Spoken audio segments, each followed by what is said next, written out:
Damn, I look like fucking Superman or Wonder Woman, depending on how you like judge these. You know, I look incredible. I was gonna say more like Johnny Bravo, but sure, that works. Sure, yeah, that also plays. You're also connected to the wrong mic. Am I, or is it just far away? There you go. Yeah, it was just far away. Yep. I mean, our audience is no stranger to call them audio technical issues. Yeah, this is a sad fact. It was the stupidest thing too last week because I edited it, and normally over like a 2-hour podcast, there's always a little bit of desync. So I always have to go into your track and like edit a bit of it just a little bit forward to line it up. And I have to do it in like several parts. But when I did it, I did all of that. It was all synced up. It was all good to go. And then once I was done, I was like, I'm going to go shorten the intro. And when I shortened the intro and it dragged everything over, except like the one little segment of this 1-hour clip of your audio. And it just kind of like this. Well, the lesson is that it's my fault. Yeah, it has nothing to do with CBR on OBS. I don't even know what that means. Exactly. That's why it's your fault then. Just sometimes you bend down to tie your shoe and you trip.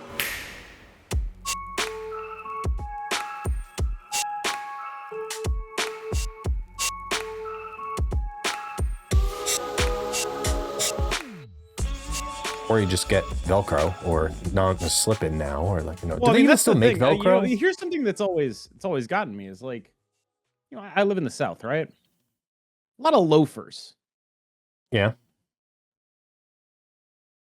Oh, you gotta tie your shoes for business stuff. No, you don't. Those are slip-ons. Just go get loafers. Live in driving shoes, like every 60-year-old man I see around here. You know what I mean? You don't ever like people who act like you'd be surprised. People who are like, I still don't know how to tie my shoes and I'm 35. Well, the good news is you don't have to. Get a pair of espadrilles. Like, get some good loafers. You'll never have to again. You're good. You can shortcut that entirely. I also live in Brazil where everybody lives in sandals, so we understand just as much. Yeah. Yes, like I spent approximately my entire college career in a combination of a pair of boat shoes that I never untied, which are functionally slip-ons, and driving shoes, which have no laces, and a pair of gym shoes that I also never untied that were functionally slip-ons. This is not because I have any particular aversion to or issues with tying my shoes. It is because I am lazy and don't want to bend down. That's actually the extent of it. When I was in New York in January, I needed to buy, as I told the story previously, jeans that no longer fit me. Yes. I also needed to buy a pair of shoes because, again, same problem. It's hard to find shoes in size 14 US down here. Same problem. At the time, I was 65, 70 pounds heavier. And last thing I wanted to do was bend down regularly because of my giant belly being in the way of doing anything. So do I currently have slip-on Skechers as my primary sneakers? Absolutely. No, you gotta do better than that, man. Like, this is what I mean, right? Like, the thing I'm getting at is like, you can be a slip-on man without giving the impression of a slip-on man. Slip-on Skechers, that's exactly what you want to avoid. But a nice pair of loafers and people will think you're actually trying even when you're not. It's the dream. This is true. It's true. Your goal is to dress. You want to dress like a Southern lawyer. When you're overweight, that's what I've learned. You want to dress like a Southern lawyer. You want, or someone golfing. Some combination, some mixture of the two, right? You want like wider cut pants, pastel polos, tucked into your shirt, a nice belt, loafers that match the belt. That's what you dress like when you're overweight. That's the move. It's either that or all black everything with a bunch of layers. You have two choices. You can either be a frat boy or a goth, but that's it. Everything else, I've never seen it work. Everything else, it's like you're Peter Griffin, Like it never plays. I've never been able to do it. I just want to know, when did you gain access to my wardrobe? As I describe which one? I'm gonna guess that you were describing you're gonna self-identify as Southern lawyer wardrobe. Is that what we're looking at here? The polos and the. It's literally both, because my on-stream wardrobe is all of the loose, dark clothing style fit, because it's just comfortable. And then everything that I wear off-stream, because I try not to wear certain types of patterns or logos or brands or whatever. And all of those clothes, they're definitely much more refined. Yep. Striped polos, things of that nature. You've seen them in some meetings before. Which way Western men, right? Like once you push past that 250 mark, you have two options, and those are your options. Like that's just how it works. For the most part, yeah. So my wardrobe is very similar in that it's split, right? There's all this like bright preppy stuff, and then there's like, basketball shorts, dark jeans. Yes. Like that like the stuff I actually wear. But I, in theory, could look great leaving the house, assuming I was going to some sort of function at which I need to wear like a pink polo and some driving shoes. Like that. I'm going to like ready. A 5 p.m. I was about to say, you're ready for tea after the 18th at any given time. At any given moment, I am ready for drinks at dusk. That is the flavor of my wardrobe. Yes. Welcome to the 19th Hole podcast. I'm your host, It's Kiss Gaming, and KM Bess. Oh, look, you can't blame me. What are we going to talk about? Tarantula? Come on. My dad works at a golf course. I mean, I get it. I could talk this all day. And yeah, I mean, we don't have to talk Tarantula. I mean, it's not like it's a Marvel Snap podcast. It's not like the other card that came out this week was better than the card that came out this week. Like it's. Yeah, the thing is, Tarantula was basically, sometimes when they release a pretty mid card in the first week of a season, I don't do a video on it. And that's what happened for Aunt May. And so I didn't do a video on her. Because basically what happened with her is every time I put her in a deck, what would happen is I would be like, oh, I never want to play this card. Because I put her in like an Aunt May, Craven Sam Wilson deck. Never want to play the Aunt May. Why would I want to play the Aunt May there? It's ridiculous. Right. I have absolutely no desire to involve myself with doing things that are not Craven and Sam Wilson. And she is so much worse. I'm also going to pause. I'm going to pause right there. Only because I forgot to mention this last week. We all know you live in the South. Because it's not Aunt May. It's Aunt May. I didn't realize that was a Southernism. Oh, yeah. Interesting. Okay. Well, anyway, Aunt May. No relation to Ant Man. No relation to Ant Man. It is sort of weird, right? Like, the insectoid theming of Spider-Man's family, right? Like everyone is named after spider stuff. You got Tarantula is the Spider-Man villain, Spider-Man, of course, and then Aunt May, which is weird because you think that would be the one that died because that's what spiders eat. But no, apparently it was some other guy. That's crazy. It's crazy. They really messed up their own lore and world building here, I think, by doing that. But as I was saying about Aunt May, which really does, it makes me feel like I'm putting on airs. It legitimately. now you're self-conscious about it, but yeah. Aunt May. It's Aunt May. Mm-hmm. Yeah, Speaking to her after. I was talking to Aunt May. I kept having these situations where it's like, okay, I have my good draw, so I'm not playing her. And when I have my bad draw, she's not good enough to make it a good draw. And so on my good draws, I'm playing her after I've played Sam and Craven, so on 4. And the whole point of this card is you want to get value out of it earlier than that. And Tarantula was the exact same thing in the exact same shells. Because you're seeing people like put him in the move shells, be like Hydra Bob, Sam Wilson, it's gonna be fine, right? And it's fine, but he's bad at it. Like, he's not a bad card as the other thing, though. You get 2 procs of him, and it's like, oh, that's a 2/8. That's kind of nice. There are decks that are into a 2/8, right? The only deck that I found that I thought he was actually helping me in was Aurora. And it was purely because Aurora would love a 2/5 to 2/8 that says end of turn on it. You say that, you describe a card to me that's something like 2/5 to 2/8 says end of turn, I'll put it in an Aurora deck, and that's what I did. And he was great. I love having an extra end of turn guy. It's sick, because normally our end of turns are Hydra Bob and then 2 really expensive cards. So having a cheaper one that sometimes Hydra Bob himself can make happen, totally fine. Like, just no objections to him in the Aurora deck. Every other deck I played with him was just like, oh, this is the second Aunt May. This is Aunt May number 2. You really don't lapse into that accent if you crazy. I every time I put the accent on to say Aunt May, I just end up talking like sort of caricature of a New Englander, I think. I end up more into Ace Ventura when nature calls. Sure. When he's in the really refined club and he runs into the guy that ends up looking like Mr. Monopoly. You're the Monopoly guy. Yes. Do not pass go. Do not collect $200. Like, when he's talking, which, by the way, that's a woman. When he's talking, it's actually, that's a woman.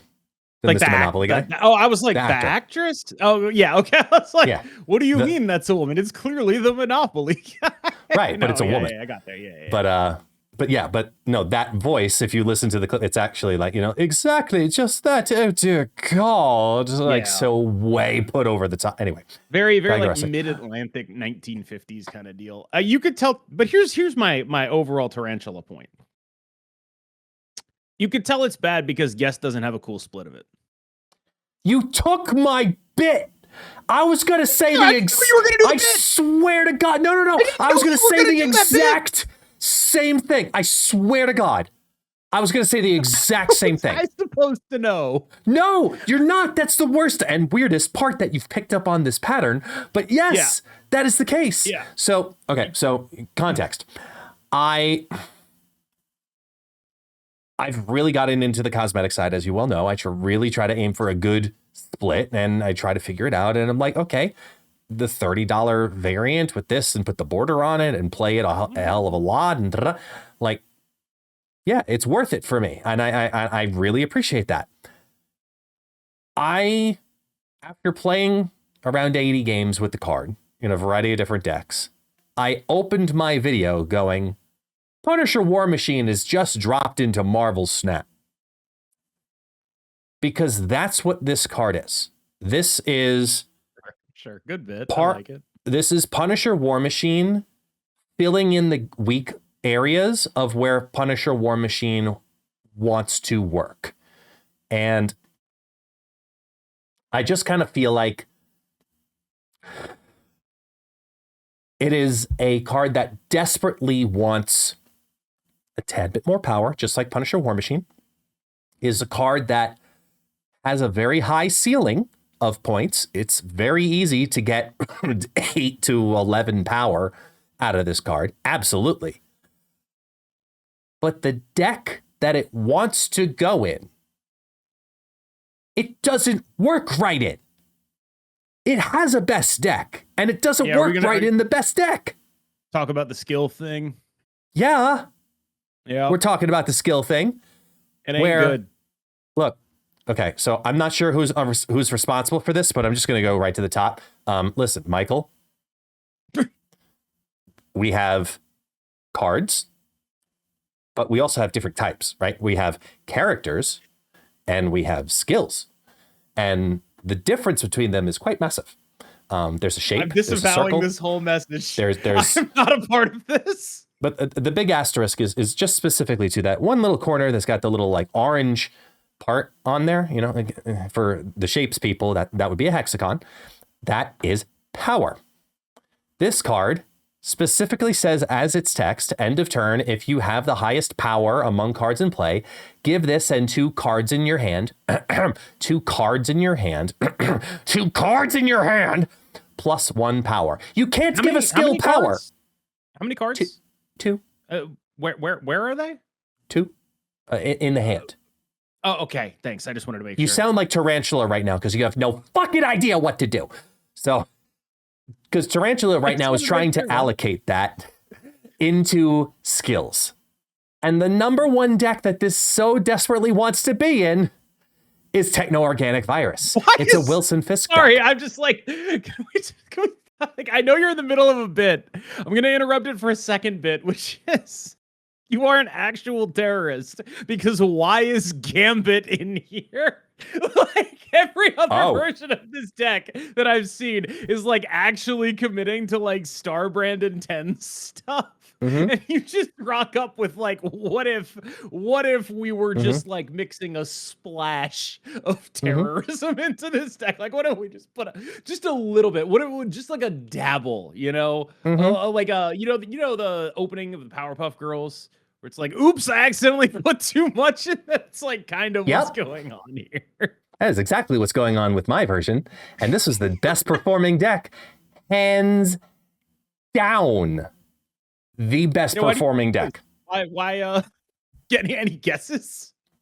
So as needs to be the other name of our podcast. For the audio listeners, the deck that I have on screen right now is Quinjet, Techno Organic Virus, Tarantula, Iron Patriot, Valentina, Lizard, Gambit Horseman of Death, here's the left turn at Anchorage, Starbrand, Ares, Crossbones, Wilson Fisk, and Scar.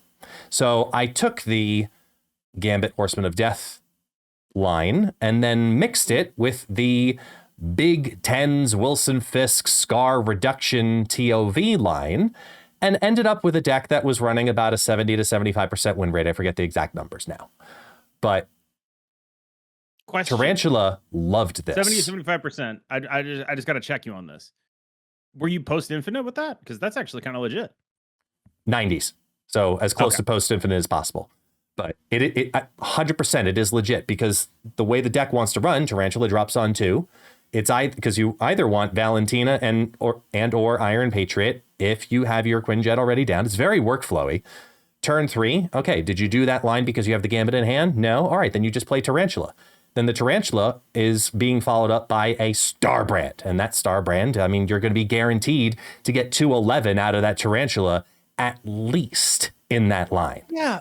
Ares is huge, by the way, right now. I completely underestimated how good Ares would be. And then it made total sense retrospectively going, everyone's playing scalers. So it's all just like Cravens and, Human Torches and all these cards that just want like time to scale, but they start small. So they're sitting in the deck and they're just micro power. Ares is like 413, 413, 413, 413 regularly. Yeah.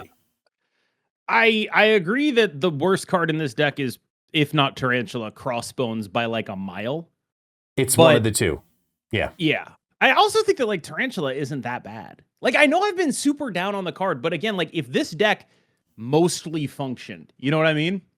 Like if Tarantula wasn't directly anti-synergistic with the deck that wants to play Tarantula.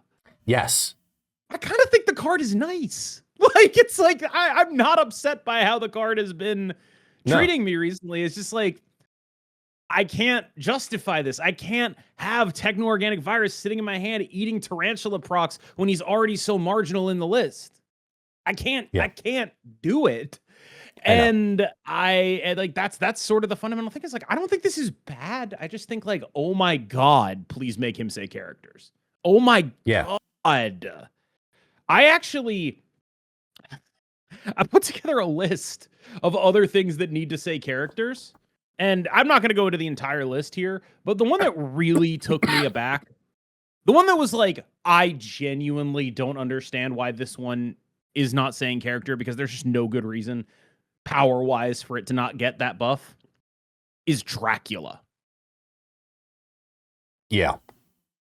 I was taken aback to realize that, like, oh, your punishment for playing this horrendous card. Like, it would be cool, right? If you could play skills, you might play Dracula in a Techno Organic Virus thing, where you dump your hand, including the Techno Organic Virus, and you have a big guy to discard to Dracula. But you can't do that because Dracula will discard your virus.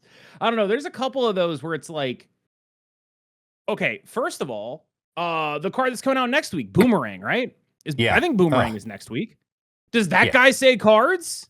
Can he target a skill in my opponent's hand and get less power? You understand where I'm going with this, right? Like, yes. If this happens back-to-back weeks, like, guys, what's up? What's happening here? I'm going to the blog on marvelsnap.com, scrolling down to Boomerang. When this returns to your hand, randomly steal 4 power from cards. Great. In your opponent's hand.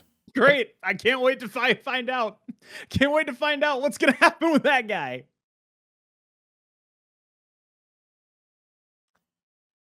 Oh, man, that better not happen. That better not happen. Yep. Shout out to Boomerang. I hope you don't get handicapped by whatever it is happened to this guy. The back. I wish they had like names that both started with B, so I could call them like the Bug Bros or something like that.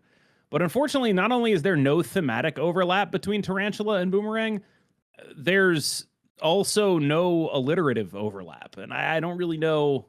I don't really know what to call them. And to be clear, I don't know if Boomerang is like this, but I am concerned. Boomerantula.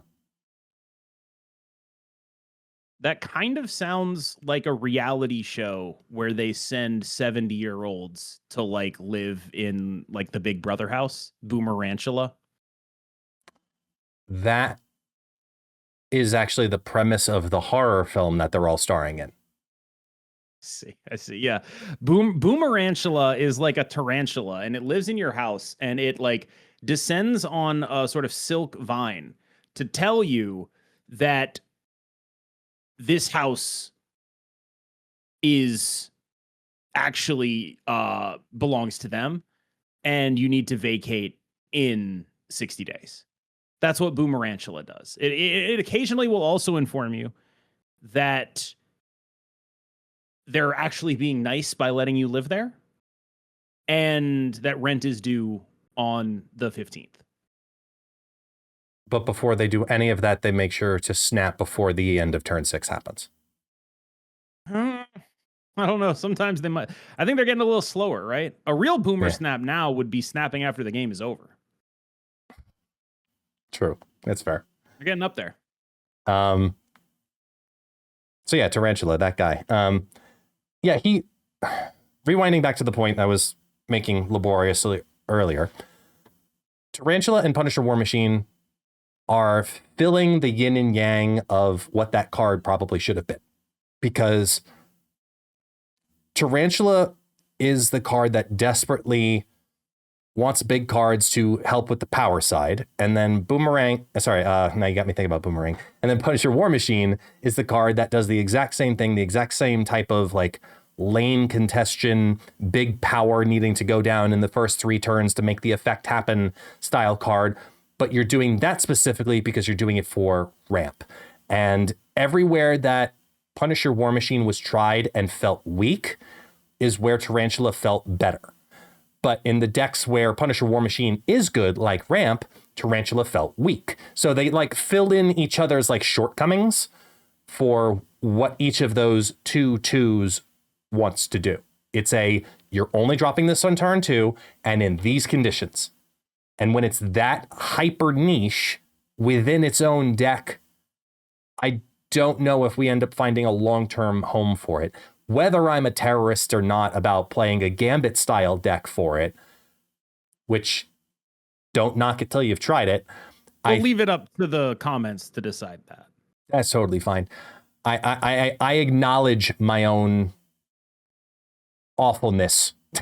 Yeah, I was wondering what word you'd use. I was wondering if I'd get I acknowledge my own awfulness with that one. No, I mean, I actually, if we're not joking around, I have no objections to anyone playing whatever card they want to, but it is very funny in the context of like the metagame right now to be like, what's up, guys? It's the best deck for Tarantula. And then it's a Gambit deck. Like that is just objectively a funny thing to do. I pull that move myself. I refuse to get mad. I'm not actually legitimately upset about it, but it is just a very funny move. I will say this too. I feel like Tarantula is way closer to good than Punisher War Machine was. I would agree with that. Definitely. Like, I don't want to say like this guy's going to be like super underrated or anything, but I think there's a legitimate possibility. And with Punisher War Machine, it was like, he's very specific and he does something super specific, and you might need him in 6 months if we ever figure out what busted thing you need him for, right? Well, with Tarantula, it's like, I think there have been worlds in which this card would just be legitimately a strong card in terms of the stat output it creates. And I think it's really easy to say this card should be a 2/3, and I am not convinced this card should be a 2/3. Like, I would be a little bit worried about 2/3 Tarantula, I think. Like, I think that's like very clearly a good ass card if that's what it is. I'd agree with that because it's so, like, you look at something like Storm Horseman of Famine. You know, you're investing 3 into it, and you think of how many +2s you get off of that investment, whether you're floating 2 energy to make it happen or not.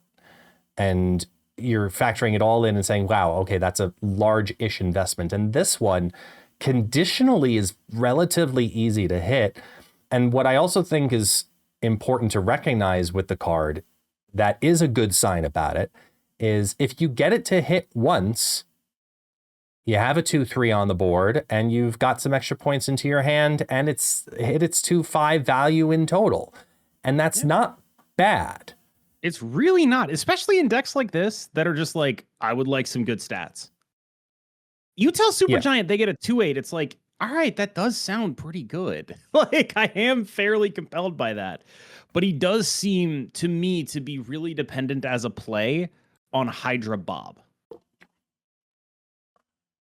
I mean, yeah, the dream line is definitely, you know, Bob into Tarantula. Not gonna lie. Bob Tarantula, use the proc from Tarantula to keep getting Tarantulas, and then he's like big. But you don't need him to be that big. There is something that Tarantula raised for me that I think is something that's sort of percolating in my brain that I haven't fully formed, but I recognize it as a thing that is probably true. The breakpoints in Marvel Snap are a lot lower than you think they are.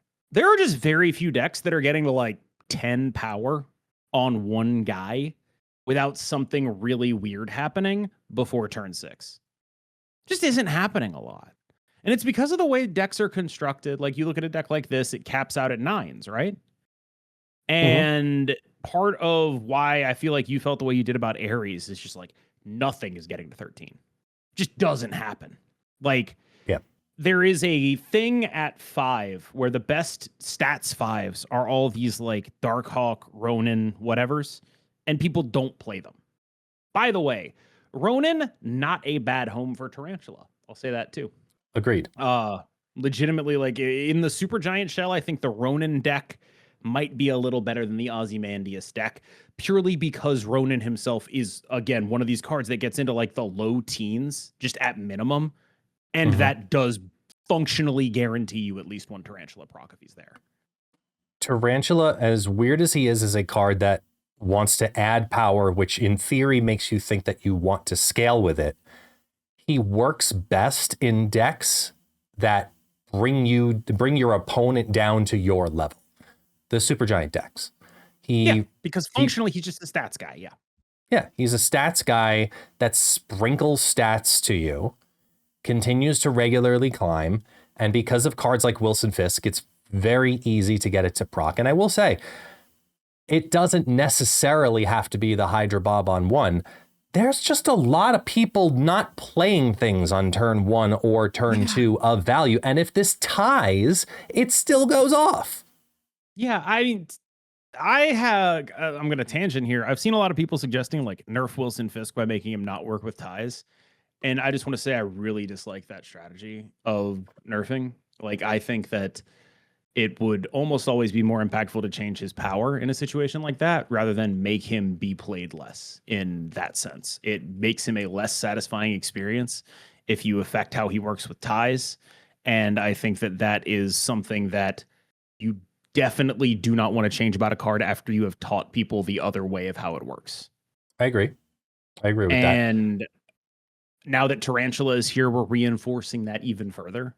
Ties equals wins for the purposes of cards like this, right? Mm-hmm. I just don't think we can go back and change it to be the other way, would be sort of where my head is at this point. And I don't think they should have in the first place. Right. But I will say, it's kind of hard to make Wilson Fisk come down without that Hydra Bob, because otherwise Tarantula is a 2/2. Like, it is. If you're not bombing it out, it's unlikely to get Fisk down. I will say the card that I've enjoyed maybe a little more than Fisk, outside of it getting blown up by Gambit where Fisk doesn't, which is actually the one thing Fisk is better than this card at doing right now, is Kraglin. Oh, yeah. I feel like people still think I'm joking.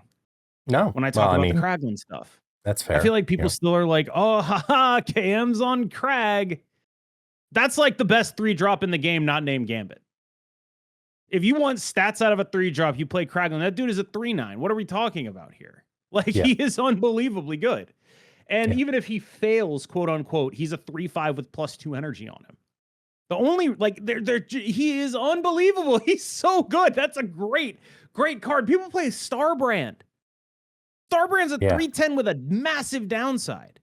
Kraglin's downside is 3/5 and 2 energy. He's goated. That guy is incredible. He is an unbelievably strong card, and people should be playing more of him, especially with T-Ranch. My guy T-Ranch is a Kraghead. Hydra Bob on 1 or Kraglin on 3. Those are the things that make him work. T-Ranch? T-Ranch. Yeah. We're calling Tarantula T-Ranch? Yeah. It's time for some ranch. But ranch is good. Yeah, depending on the context. You can talk to a person describing the salad dressing. Yeah, it's great. You talk to a Magic the Gathering player, getting ranched is actually very bad. But I'm a Snap player. Well, we've adopted enough slang from Magic that I think we can handle this one. You know what we need to import from Magic is arguments over what the word tempo means. That's a really good one. Yeah, actually. In here, it's the arguments over what the word mid-range means, or classifying decks and things like that. That's our version of that. But yep, I regret importing the term mid-range, because I think it doesn't, like, it was an analogy that made sense to me at the time, but I think we need to invent a new word for it. As you're saying all of this, I'm literally like deck building in my head, where all of a sudden, like, I'm seeing the Ozymandias and the Wilson Fisk and the Tarantula and all these things. And then you were talking about Kraglin, and I'm like, Kraglin and Ronan in here, buddy? No, not Kraglin and Ronan. But all of a sudden I'm like, is there a world where we've got Kraglin in the Ozymandias deck with, Wilson Fisk and friends, and could we do something along the lines of, like, if you drop Mercury for a second here, hear me out. Is there a world where this is a Cerebro 9 deck? I wonder. Can I ask if is that where you were going the whole time, or did you just, like, see Cerebro in the middle of a different bit and pivot into it should be a C9 deck as the bit? That was 100% the plan the entire time. I mean, I fear the biggest issue with this is we would have to cut Tarantula. Well, being transparent, it wasn't, because the original goal was to go all the way the other direction and figure out how we can make this a Scar deck. Right. Basically taking the two decks. But I had the read. I was like, he pivoted that bit at the last second. These are the skills that make you good at Marvel Snap. You need to know how to read people. And I had the read. Yeah. No, I was like, ooh, because what I did like from the other deck was bringing that Wilson Fisk to 10 power, getting that just over the hump. And these Kraglin style decks. Like there's definitely something that's going to be finalized with Tarantula in some way, shape, form. I'm not sure exactly what it is, but until the card ends up getting characters into its text instead of cards, it won't have a best home. It'll always have a, okay, sure, this works home. Yep. And I think right now the okay, sure, this works home is Aurora. Just actually felt solid for me. I think with like one tweak in here, and just to appease you, I'll let you choose which one it should be that comes out and replaces Crossbones. It's got to be at least a 10. So what replaces Crossbones? I don't know that I actually have a good idea for what that card is supposed to be. Right. Because Crossbones actually got played a lot. I don't actually love the Scar stuff. The part of this deck I like is the first 9 cards, and then Wilson Fisk. I'm like, yeah, this is sick. But Crossbones Scar, I'm like, I don't know, man. How about we just make it a Juggernaut? Like that's sort of where my head is at. It's just like, what if it was Juggernaut? What if it was Juggernaut Cosmo? No, this is the actual right answer. It's probably take it out and put it in Sasquatch. Sure. But yeah, like the way my brain works is like, that doesn't seem very reliable. What if we had a card that actually won a lane instead? Well, the top half construction of this was just obviously a variation on thinking about ramp, because I tried, building a, ramp-ish style deck. Again, hold on. What did you name this deck? Farting on a spider ramp. Where are you going with this? Is it because Eliath is in there? Yes. And it's Tarantula, which is a spider, and it's a ramp deck. So farting on a spider ramp. I see. And really, Boomerantula name construction there. Just what I do. Throw in shit in a blender, and like whatever comes out, comes out. Yep. The word jumble theory of deck naming. Mm-hmm. And playing Boggle. Yeah, basically. I was messing around with like this style of ramp, and we've seen some people take it and put it into what we'll call more traditional Monstro ramp, but I wanted to just be like absolutely toxic, so I did the whole like Galactus Eliath style build into this, and the impression was to have Tarantula just have a big 3 that happens afterwards, have a big 5 that happens after that, and you know what, if it hits Galactus a little bit extra, it becomes a 6/8, sure, that's enough. It's done its job. It's won the lane, and then you fart on it, or you put down the first steps, and you just call it a day. And Kraglin plus Monstro, absolutely fantastic combination. It worked really well in this deck, and it just kind of felt like Tarantula wasn't needed. Yeah, the deck itself is good. Yeah, the deck is good. There are like some specific card choices, like the choice of 5s and 6s here are just like, I don't like. How about some cards that like have power? We came to the same conclusion, but we came to the same conclusion. Like after I went through the playtesting, I was like, this deck is basically 2 cards off. It's close. The theory of it is there. The spirit of it is right and there, but the Dragon Lord absolutely is coming out for something else. And maybe the Blink 4 just a straight up, like, just call it a Cosmic Ghost Rider and call it a day. Blink's like the best card in this deck. But like, can I sell you on 4 cards off, perhaps? My instinct is D-Lord, Galactus, Eliath, Red Hulk would be. D-Lord I'd agree with. The spirit of the Galactus Eliath is kind of like just like the heart of it being a fart deck. So you can do that version, or you can just do a powered deck.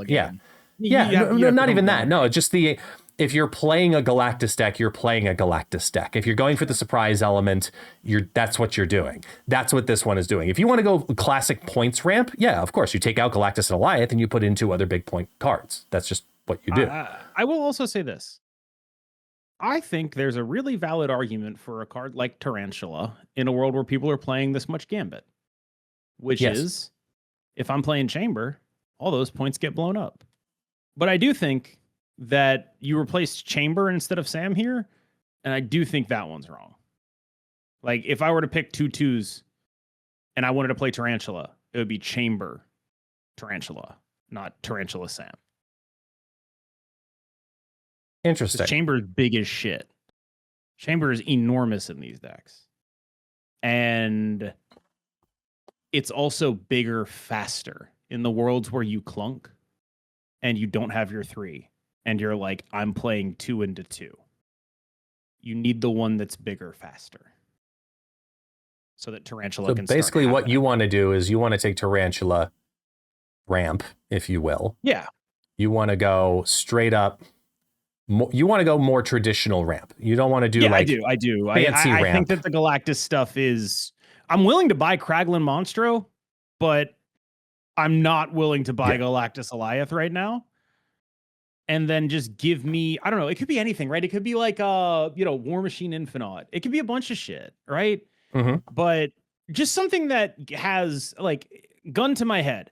War Machine Infinite, cut Red Hulk for Cosmic Ghost Rider. You know what I mean? Something like that. You can keep D-Lord. You're allowed to keep D-Lord. It's chill. Keep D-Lord Blink. You want to run Keep 3 D-Lord 5s in Blink, that? cut Red Hulk for CGR. You want to run 4 5s? I do. That's how I always build these, is I build these with like 4 5s and 2 6s. The 5s are the good part, dude. Like, if I could cut, like, the cut for D-Lord is like Legion. Like, I love the Legion 5s in in those this deck. decks personally, yeah. My favorite part of this deck is the 5s, except War Machine, who I just like am forced to run. But like CGR Blink Legion is such a baller 5-drop slot.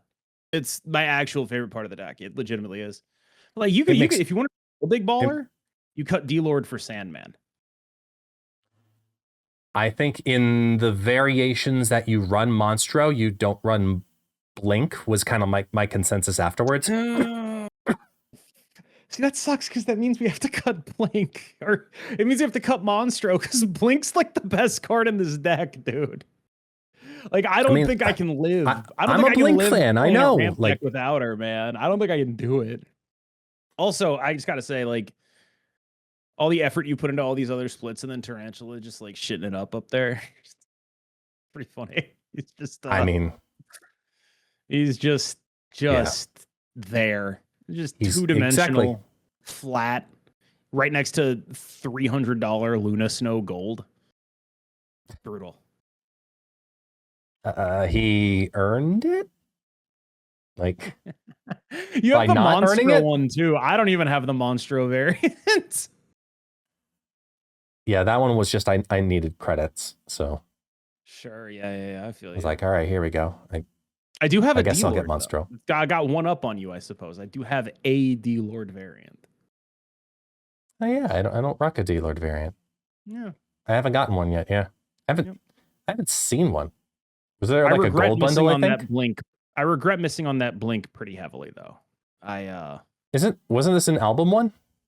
I don't know what it was, but I know I don't have it. I think it's an album one. Yep, that would explain why I don't have it. That is a good explanation right there. Anyway, shiny object. Recapping. So Tarantula, yeah, just kind of, he is him. I honestly wasn't very high going this week on Tombstone. I was like, okay, this is good. Maybe it's going to be a card that brings things over the top. I'm not sure. Let's kind of see what happens. And then I got asked more about, hey, are you also going to play Tombstone today when I went live on Tuesday than I was expecting? And I was like, no, maybe I'll play him tomorrow. And I was like, okay, maybe we'll see what happens, because I normally try to focus on just like new card stuff on the first day. And then I did a little bit, just a little bit of Tarantula stuff on Wednesday morning. And I was like, all right, you know what? Maybe I'll play it. And then I ended up facing up against somebody who was playing Tombstone in Fantomex. And they had a really specific choice that I hadn't seen before, or at least maybe I hadn't seen in a while and I forgot about it. I'm not sure. It's one of the two. But I was like, oh, you know what? That's interesting. So then we built it out, and I built what was the choice? No hood, sub Moira. Okay. And that's what I ended up building / running. And it literally got me to knocking on the door of Infinite from 93. I have no doubts about that because Fantomex is a top tier deck in Marvel Snap. Oh, yeah. And I think it is like, it's one of those things where it's like, this is the reverse of like when you put Gambit in your deck with a new card. This is the other way. You put your new card in the deck.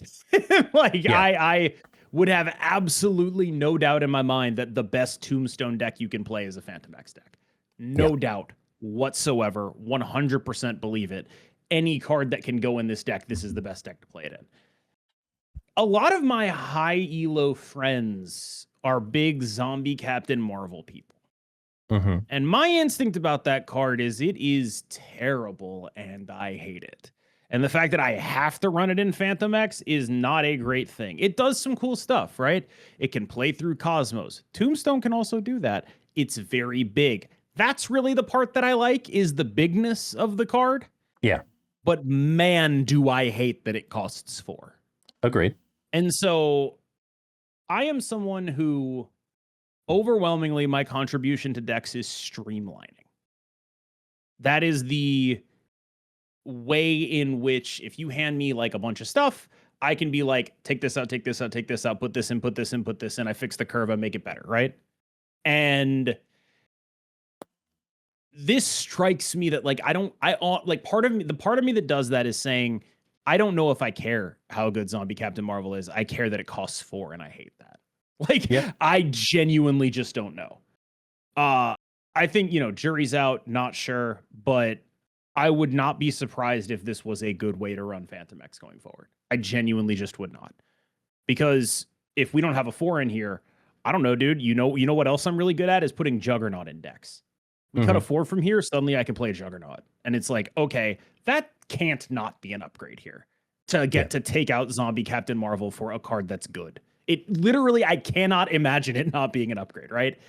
And it's that kind of stuff for me, where it's like, I love streamlining decks and making the curve lower because it allows me to do stuff like that. It's my favorite thing in the world. I will say, I just realized the deck that I have on screen is 1 card different because I was doing a test. Oh. The one... Is it the Grandmaster that's just there for no reason? Definitely not for no reason, but it is the Grandmaster. What do you think replaced the Grandmaster? Come on, deck builder. The way you worded it makes me think it was a Juggernaut. The way you phrased that question makes me think you're setting me up for it to be a Jug. No. My guess would actually, like, here's the thing is I would want it to be a 1-drop looking at the shape of this. What was it? Airwalker. Sure, right. That's fine. That's fine. Don't worry. Yeah, that's it was fine. Airwalker. I'm not mad. I'm not mad. That's totally... That's arguably pretty good. I'm in for it even.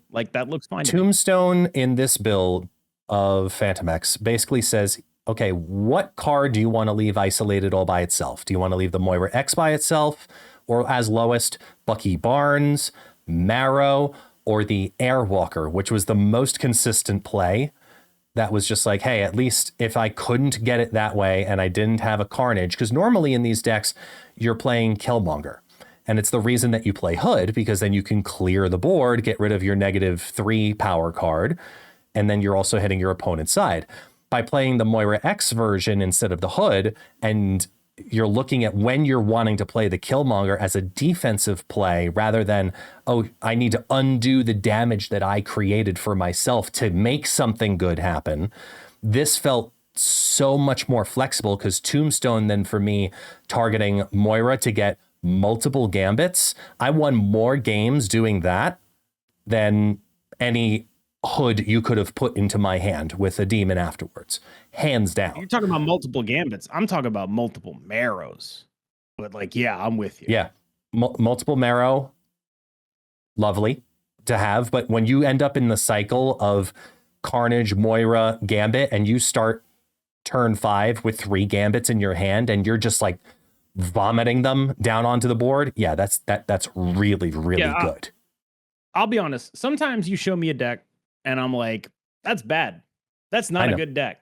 I know. And sometimes you'll show me a deck and I'll be like, this might not literally be the best way to do it, but it is at least making a compelling case for being a legitimately good twist on the archetype.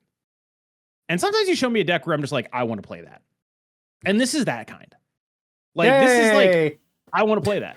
That looks great. I've seen some Tombstone Fantomex, but like, yeah, that's super compelling to me. I would love to be able to try to do that because one of the big things that I like doing in known decks is injecting some,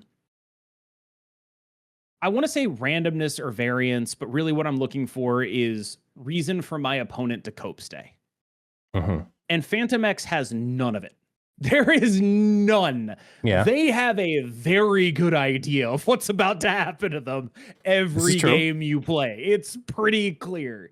And so, like, if I have something like a Moira X, I like that kind of stuff where it's like, not only am I going to enjoy the game a little more, I don't think people know this about me. I absolutely adore Moira X. Like, I love her. I love playing games that involve her, and I wish I could justify her more. And so you're here and you're just like, hey man, here's a way to justify Moira X. And it's like, all right, yeah, let's do I'm that. listening. I'm in. But like, you know, obviously let's slop it up a little bit. Let's cut that Airwalker for a Mercury. You know what I mean? Let's get some slop happening here. Let's try it as is first before you do your thing. Because we're slopping it up, baby. Sloppy. Having the Mercury to control movement means nothing if you don't have your Fantomex on the board. And if you're not going to have your Fantomex on the board, I think you'd be surprised. If you're not going to have your Fantomex on the board, that's why I had Grandmaster instead of Airwalker, because I was messing around with multiple proc destructions, multiple proc discards. I mean, there were so many different things that you can do with that. And I was like, ooh, let's move around the Shadow King for a double hit. You know, let's move around the discard side of things because, well, Gambit can just hit anything and it really doesn't matter. Let's just redestroy everything in the middle lane by moving over the Carnage. Like, there was a lot of cool stuff that you could do with either one of those two cards, but so far I'm still leaning a little heavily towards Airwalker because the deck so heavily wants you to obviously lean into Fantomex. And the further you lean into it, the better it felt, rather than I need more backup plays like a Mercury to say this is another way to constrain my opponent if I don't get the line organically for what I want to do. Plus, what's better than having one Fantomex? Two. And that's also really nice when you can get that Moira line to happen. Can I just say, I need a Dan Hip Wild Child like yesterday. I just went and looked up to make sure one of those exists. It doesn't. Do they? Oh. The variants for Wild Child and Fantomex are so not my speed. They're just all like a bunch of like hyper realistic ones. The least hyper realistic ones are Pandart, and it's like when those are your most stylized variants. Yeah, they're like, I just give me something fun, you know? Like, it's just, oh, I'm a dude with guns. Oh, I'm a dude with fangs. Like, give me a fun one. Give me a Dan Hip Fantomex, a Dan Hip Wild Child. Throw it at me. I'll buy it. I swear. Like, I just realized both of those that I have are both the He Tian Yu variants, and they're the only variant I have. Nothing against it, right? But they were in the middle of swimsuit season. Very funny decision. They were selling the bundles for Fantomex and Wild Child. Yes. And I would have bought them. But like the variants were good, but they weren't my speed. And I just like just let me give me something that isn't taking these characters so seriously, you know? So you need a Rian. Yeah, give me a Rian. Give me a Dan Hip. Give me something that isn't just I'm Fantomex in Action Man pose, or I'm Wild Child and I'm jumping at the camera, which is, no joke,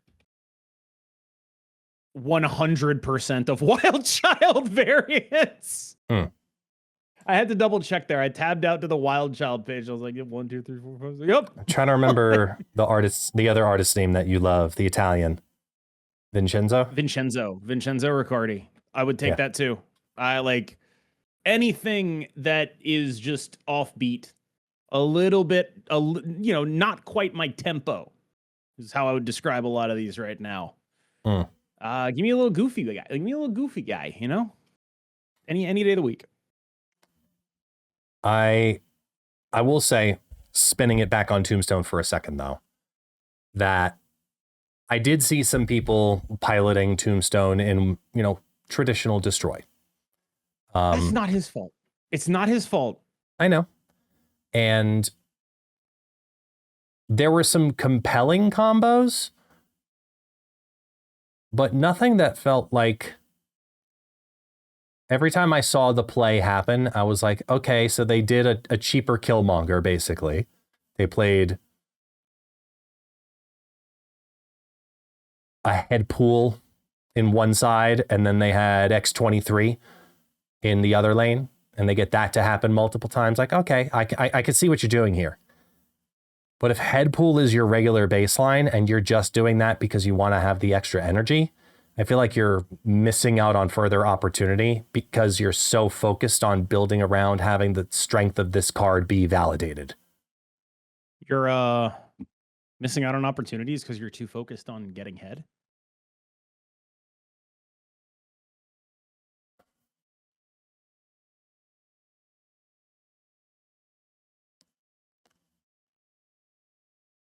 I still hate you. That's all there is to it. I think that it's just so completely not Tombstone's fault. Like, the card he's replacing is Deathlock. Deathlock is horrendous. Tombstone is way better. And every Destroy deck is still mid as hell. Because the problems with Destroy decks are not related to they run Deathlock. They're related to the fundamental premise of the deck, which is like, hey, this is a 2023 understanding of Marvel Snap archetypes where we just jam all the cards that say to do something, and then we jam all the cards that respond when you do that thing into a deck with no consideration for the metagame or your opponents. Even move decks don't do that anymore, man. Even move decks run cards that don't say move on them. This deck has no cards in the entire deck that don't say the word destroy. It's 2026. You can't do this. You can't do this in Big 26. And I like a lot of what's going on here, but like, good Lord, can we please, for the first time in the history of Marvel Snap, try? Can we just try to be a real deck? Destroy Bros, I'm begging you. I think Destroy Bros are just very happy that they're like, oh, listen, in very short periods of time, we got Muse. Okay, we got another tool that likes a bunch of different lane destructions. All right, cool. This is great. This is crazy, by the way. Say again? The lack of Deadpool, Weapon X Muse, Deathlock still in the deck. A bunch of decisions are happening here that I do not co-sign, but I'll just leave that there. I'll tell you what I do co-sign. The quasi-matching splits on Weapon X and Muse there, and the way in which they're facing each other, is phenomenally done. Unintentional, but actually, you're right. Very good. Quite cool. This is the most played version of Tombstone Destroy in Infinite. Fascinating. Yeah. A whopping 48% win rate. Not as fascinating. That one actually makes sense. 0.25 cubes. Up. Wow. That is fascinating, actually. Here's the second most played version, which is another Weapon X Muse deck. Base. This is... Did Butt make this? Did Aurora make this? This is so incredibly like two specific people coded.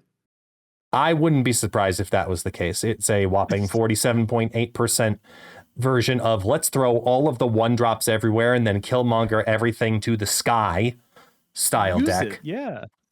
I've enjoyed Muse. Like, the thing about Destroy is they keep making cards that are like actual 2026 cards for Destroy, and Destroy players keep saying like, screw you. I'm not going to take this Muse and run it with a Shadow King. I'm not going to play my 3/12 with a Shadow King like a normal person might. I'm gonna put my 3/12 in a deck with Death and Deadpool. Shut up. Like, I'm not doing it. I refuse to engage in what you're telling me here, devs. You've given me this really efficient stat stick. I don't care. I don't care about it. I'm not going to use that efficiency at all. I'm going to put it in a deck where I eat it with a Venom to make my Knull bigger. Okay? And then I lose to all the same things that I lost to before. All right, so then... That's what I do. Mr. Destroy Guy, then... How do you fix Destroy from what the community is currently choosing to suffer through if they're going to play a Tombstone Destroy deck? How do you fix Destroy? I don't know that they have the options, really. Because the problem is, once you start doing those, like, it's the Destroy, there's this Destroy accordion going on, where it's like, all right, I'm going to play a Destroy deck. In order to make my Destroy deck modern, I'm cutting Knull. So I can actually run cards that win games, right?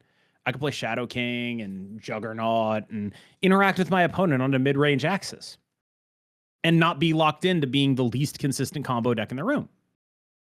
But if you do that, and then other people start playing Destroy, and they don't cut Knull, you die. And so you just never get the chance because the deck cannibalizes itself before you can ever refine it. And that is what happens every time a Destroy card comes out. It's like, all right, let's mid-range this Destroy deck up. And then you lose to all the people who are just playing Knull because it is the ultimate trump card in the matchup. Yeah. And you're just like, oh, why did I even try? Why did I even try to do this? I shouldn't even have bothered. But for real, that is exactly what I think the problem is with this deck is actually the Knull. I'm on the same page as you were way back when, where the better versions of Destroy are not playing Knull, they're playing Shou Lao, and I still think even current Shou Lao is better. That's especially when you add another 2-drop. Pretty terrible, but like, sure. But think about it. Now you've got Tombstones, you have another 2-cost activator.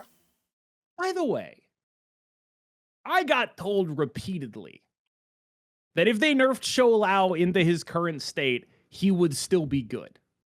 I was told this a lot. And eventually it was just like, sure, okay, it probably makes more sense to do like 5/8 plus 2 than the keep him at plus 3 and 5/4. Fine. I gotta tell you, man, I kind of am starting to come around to the idea that I think they over-nerfed Shou Lao. I don't like it. I don't like when they over-nerf stuff. I don't like it. I don't miss old Shou Lao.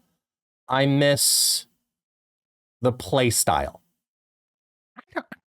I miss being able to play Kitty Pryde, full disclosure, but that's fair. I do think that like it's like I really dislike whenever some of these are out of their control, right? The metagame changed a little bit, but I really dislike whenever they nerf a card and it just dies. And I think they took like 4 points of power off of a card that cared deeply about the points of power that it has and would try to multiply those points of power. So they took 4 points of power off of it, but they're actually like 8 points of power or 10 points of power or whatever, right? And that just made it a non-viable card for the most part. And I think both of those nerfs went too far.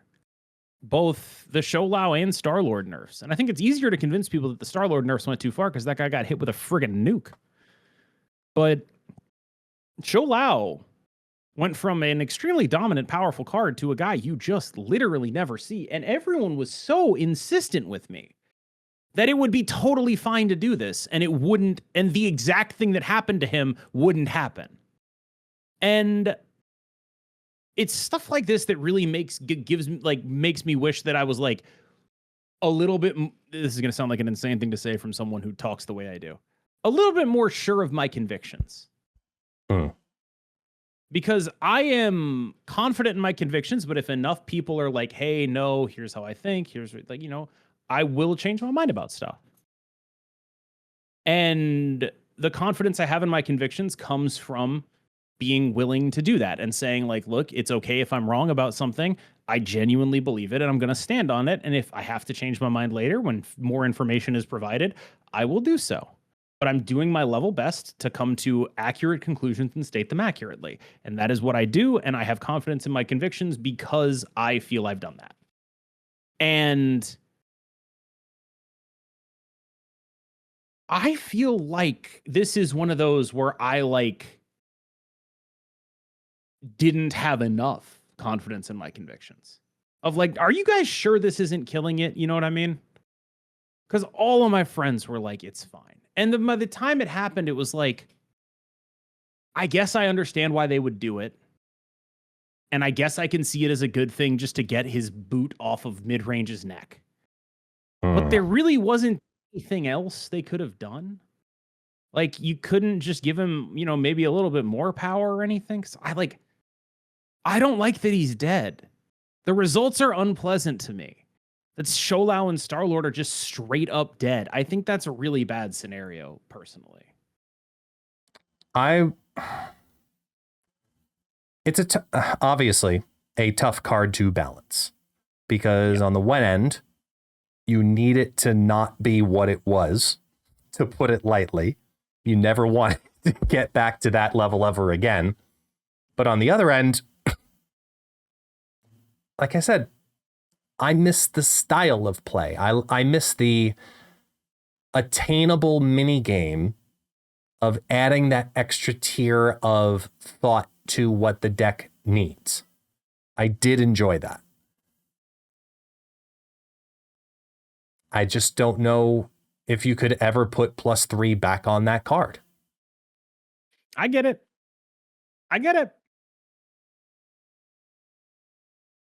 I just don't like where we're at right now. Nice variance. Yeah. Welcome to Marvel Snap. It happens. Yeah, like this is the Tombstone Shou Lao deck. I would probably say, if you're going to do it, if you're going to put Tombstone into a destroy deck, stop playing the Knull stuff after Sunday and play this. That's what I have. And I think it's more than attainable for this to be a successful destroy deck and an improvement over putting Deathlock. That's just me personally. I buy it. I mean, it'd be hard for me not to. But I do think that like it really disappoints me that Shou Lao is in this state, because I think it's just kind of the worst outcome for a card to be really good for 2 months and then dead. Like, I don't really believe they do this stuff on purpose where it's like, let me sell a season pass to you and then nerf it later. Yeah, no. But you know what would go a long way towards dispelling that is if they took active management of cards like Show Lao and Star-Lord and made them not be dead. Like, and maybe I'm thinking about it the wrong way. Maybe I'm saying, maybe it's not their responsibility to reach people who think they are literally being scammed. Maybe those people are not reachable in the first place. But I do think there is something to the idea that idea is out there and it is worth actively combating, and that should impact this kind of stuff if it is possible to justify balance-wise. And maybe it's not. What do I know? But it's just one of those things where I think a game that is this alive in terms of how often it's balanced could really benefit from a greater understanding of the players who play it. I think that they actually have a very good understanding of it, because what they've decided to do is use the OTAs as their variation on seasons. They're saying, and I'll use Martyr as a perfect example. We had Martyr get a buff, which was a dead card.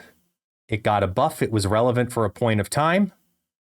And then they said, okay, enough is enough. And they said, okay, back off. They're going to do that to different decks. They're going to do that to different archetypes. They're going to do that to old cards. They're going to do that to new cards. I agree. And that's how they're getting around not needing to have the perfect balance, because we both agree there's no such thing as perfect balance, and it should never exist. There should be ebbs and flows. And I would totally be okay with Shou Lao disappearing for a little while, and then say come around September, October, they put a couple extra points of power on him, make him a 5/10, and now he's justified differently, and say, here, enjoy that. And then 3 months later, bring him back down. Look, I just think that it's one of those situations, and like, for all I know, it was unavoidable. Maybe it was. Maybe it was a totally unavoidable situation, but I would, and it's possible that what I'd be doing here is just making the situation worse by drawing people's attention to it. I'm willing to believe that. It's possible there's no upside in what I'm suggesting. I'm willing to believe that too, that there's just not a business case for this and that people being mad on the internet is not worth thinking about when you're doing actual game balance. I'd believe both of those things. It's one of those things where it's like, I have the courage of my convictions, but if someone told me like, hey, here's all the reasons why we don't do that, and they were good reasons, I'd be like, oh, okay, I'll change my mind. Like that's how that works, right? And it is something that, you know, I do think would be nice if they did, but I can understand if there are just things I don't know.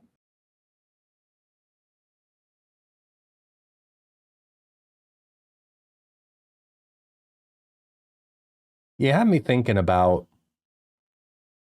like the past season passes and the past cards and the ebbs and flows and balances and things of that nature. And, you know, we look at what's going on right now in the scope of the game.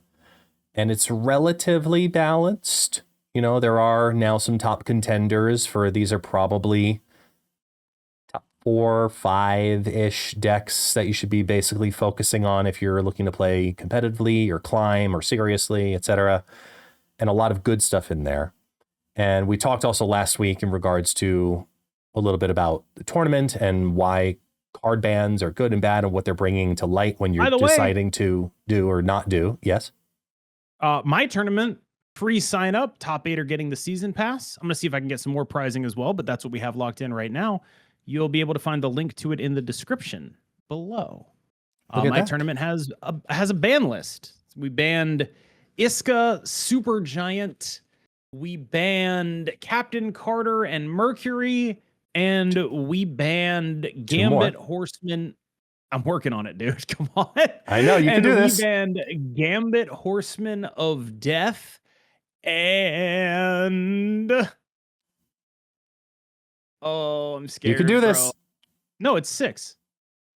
No, this is the cost. What is this 7? What do you mean I'm banning a 7 cost? Arishem. Oh, right. I forgot he existed. Don't worry about it. I'm trying to spoon feed you here, man. I'm trying to help you with your own event. He existed. I just totally forgot he existed. I know. Sorry, I was talking about cards that actually impact the metagame. Arishem's a vibes ban. I know.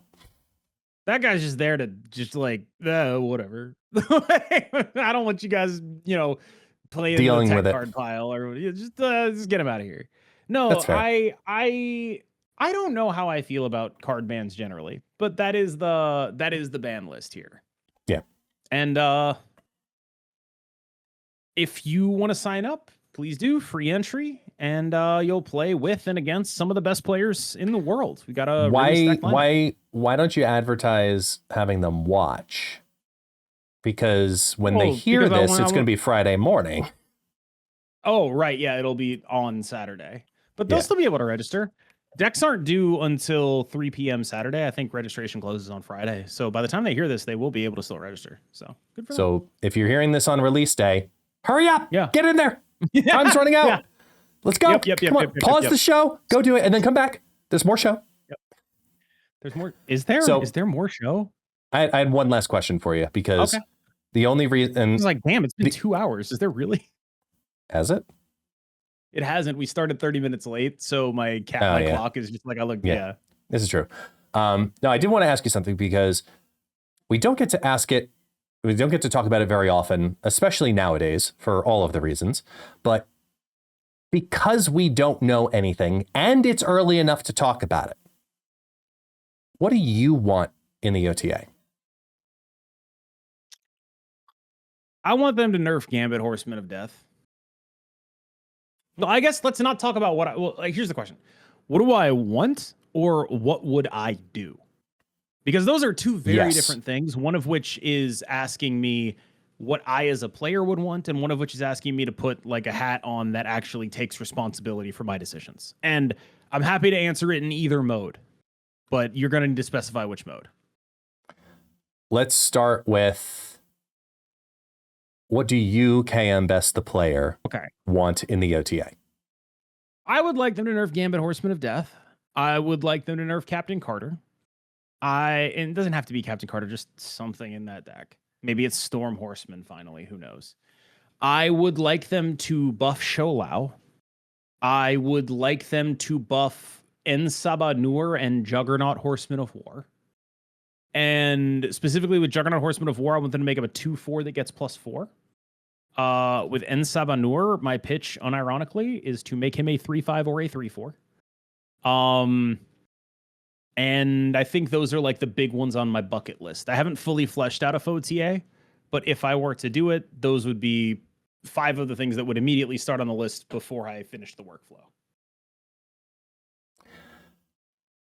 Now, putting on a different hat. Yeah. Not what do you personally want, but what do you want for the community more so? I'll say that the overlap here is Gambit. Mm-hmm. I think that he's a little too good to be as good as he is. 4/6 Gambit, I'd just knock that one out. I would take another point of power off of Mother Ascani. I would take a long look at Juggernaut for an extended period of time. I don't know what to do with him. Pretty sure if you 5/8'd him, he'd be too good. 5/6, like just something abysmal. Get that guy out of here. And I think one thing the community would benefit heavily from is a reversion of the nerfs to X-23 and Colleen Wing. X-23, I would say should my pitch for X-23, short of just giving her more power, 1/3 or something like that. Every time she dies, she gains a power 2. Keep her at 1/1. I think that's a much more interesting and dynamic card that does much more cool stuff and is totally fine. And I think Colleen Wing going to 2/3 is ridiculous. And in a world where the vanilla stat line is 2/4, it is even more ridiculous Colleen Wing to 2/5 or 2/4, depending on how you think about it. How risky you want to be. So those would be the ones that I would be like, these are the ones that I would try to advance. The ones that like, once I did the work of preparing a FOTA, which is a lot of like, okay, KM, I know what you feel, but do you actually have a good reason here, or do you just not like that shit, right? A lot of that, I think I'd probably arrive at something closer to the second list. That's fair. I think we're all in agreement on Gambit at this point. Gambit Horseman of Death needs to have some major change. I think the 4/6, just so that way you can't have multiple of them. Here's the thing. I don't like the idea, the phrasing needs. Whenever I read someone say like they need to do this or they have to do this, I'm like, okay, well they fucking don't. They actually don't need to do that. It's actually fine if your card game is like slightly imbalanced. And I know it's just because we don't have better ways to talk about it and all of that. But I do think that like, to me, it subconsciously reads as like, entitled is the wrong word, but it reads as like, I'm making this problem a really big one when it's not. And there is something that is like a little bit annoying to me about that. I don't necessarily think it's intended that way, but I do think that's how it tends to read when people type it. That's fair. Like, I think what they actually mean is, it would be great if, but instead it's phrased as like, X must do, I think X must do equates to it's healthier for the game. I don't even know if that's true necessarily. Like, I think a lot of people think that X must do equates to it's healthier for the game. I think a lot of people think that them losing less is healthier for the game. Like, I'm not sure. Like I said, a lot of the process of FOTA is trying to do less, be less self-interested fundamentally. And I don't know if you know this, but it's kind of a lot of work for someone like me. It's a lot of work. Because you care. You want to get it accurate. You want to portray it through a very specific lens. But like having done that in the context of at least that video, right? Like it's one of those things where like I'll see people I respect advancing arguments where it's just like, I don't really think that's a good argument for what you're saying. And like I'm sure there's something there that's like underlying it that you're picking up on, but what you're saying doesn't match that. And it's I think there's just the dialogue between people in the company is very harsh in a way that I think connotes a level of hostility that is ultimately unproductive. When I do stuff like this, my thought process is, assuming I genuinely believe in this stuff, what is the argument I can make that has the best chance of actually getting something done? And those videos started as an exercise to get me thinking more like a dev and to understand how to frame my arguments to them. And whenever I see a lot of like banned discourse, it feels like I can just be like, oh, I know why they're going to not listen to that. Like, I wouldn't listen to that either, right? Like, what are we talking about? And so I try really hard to be like, let's have this stand up to rigor. Let's have it not just be mindless yelling, because there's a lot of that. And that's why I start thinking about like how I phrase things, right? Obviously, I do a lot of impromptu off-the-cuff recording, and not everything I say is going to be perfect. And I acknowledge that risk. But I do try really hard to like say the exact things I mean a lot of the time. And that is, it's one of those things like, I don't know. I would not be happy with myself if I said they have to do this, because I don't think it comes across the way I want it to. I don't think it's the most effective way of conveying what I'm actually thinking, which is some combination of, I think it would be better for the game if they did this. I think that this would create a more fun play experience. I think that the environment would generally be a little bit more enjoyable to play in.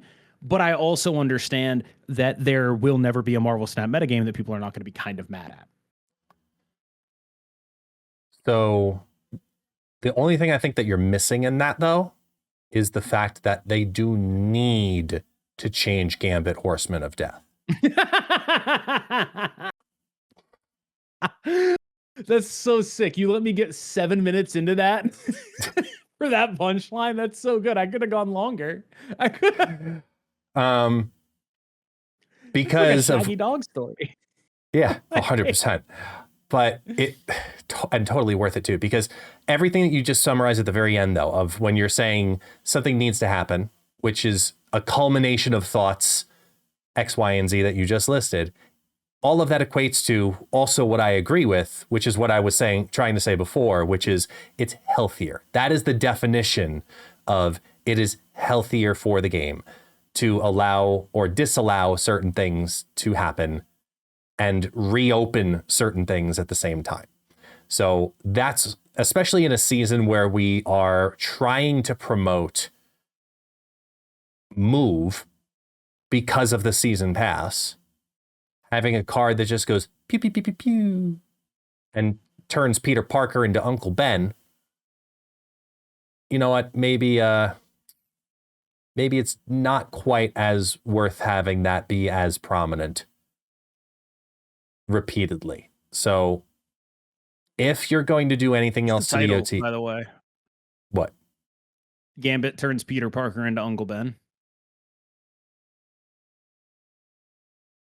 Might have to shorten it a bit, but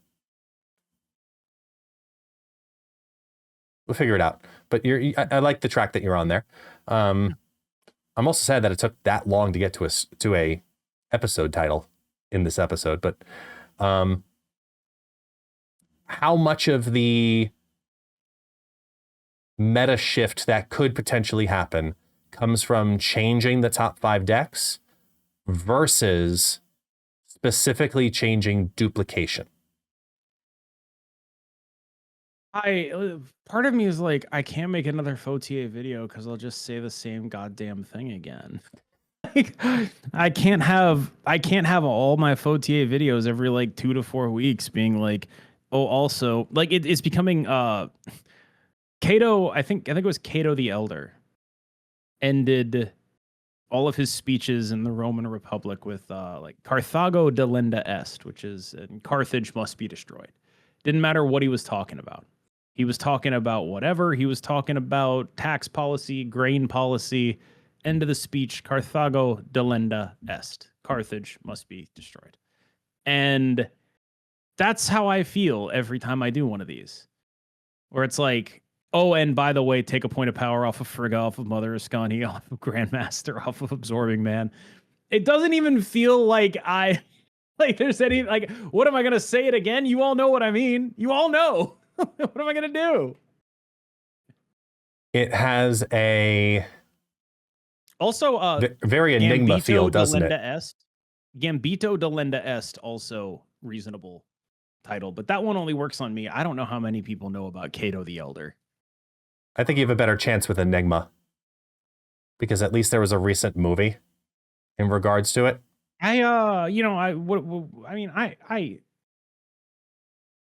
Enigma balls? No.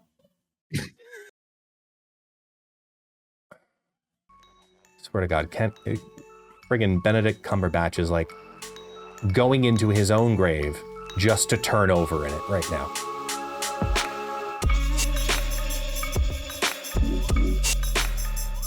You're talking about The Imitation Game? The movie came out like 6 years ago, dude. Yeah. What do you mean there was just a movie about it? Comparatively, look, the pandemic did a lot to us, okay? Just deal with it.